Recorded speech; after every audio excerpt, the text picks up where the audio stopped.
Shell's Formula One partnership with Ferrari goes back over 60 years.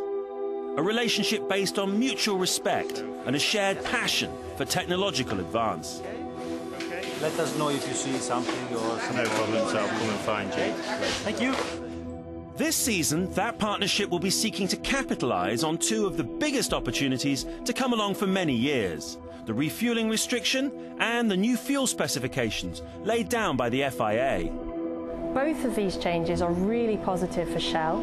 They are giving us a lot more freedom to be able to design fuels that can really be optimised for performance and protection. With the new regulations, it's even more important the job between Ferrari and Shell.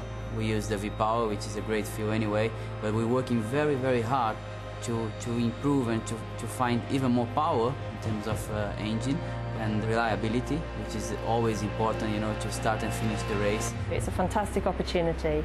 Probably the biggest change we'll have seen in fuel development in about 15 years. First step is from the track. We know basically from the experience what we need. We know which are the most important parameters to work on, and then weekly we have meetings with the Shell and we try to give them the maximum information. Work on the new fuel formulation began last summer at Shell's Technological Centre at Thornton in the UK, with exhaustive modelling and analysis of over 200 individual fuel components.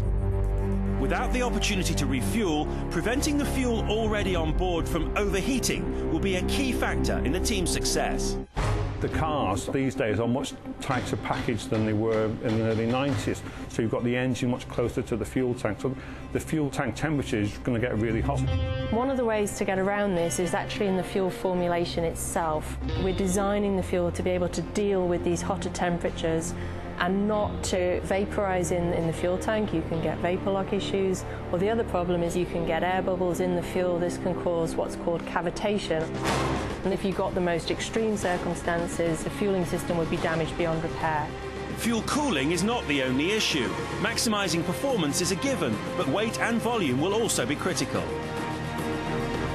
You're talking 20% of the weight of the car at the start is made up of fuel, so we've put a lot of effort into the fuels for this season to give them good performance on a weight basis. Conversely, if you've got a tank on the car that's a little bit small, you want the good performance on a volume basis, so we're having to cover both angles. Alongside the fuel, new lubricants have been developed to help prolong the life of each Ferrari engine and to meet the demands of the longer Formula One calendar, not least the hot and sandy conditions of the first Grand Prix in Bahrain, now imminent. Whatever happens, it's sure to be one of the most competitive and engaging F1 seasons for years. I think we are ready. We have some innovative products from Shell that we've been testing all winter, and I think we found the right compromise. We have to be very optimistic. We have some of the best formulators here in Shell on the fuels and the lubricant side, and they have managed to come up with a fantastic fuel. We're very confident that we're going to start the season with a fuel that will help Ferrari get back to its winning ways.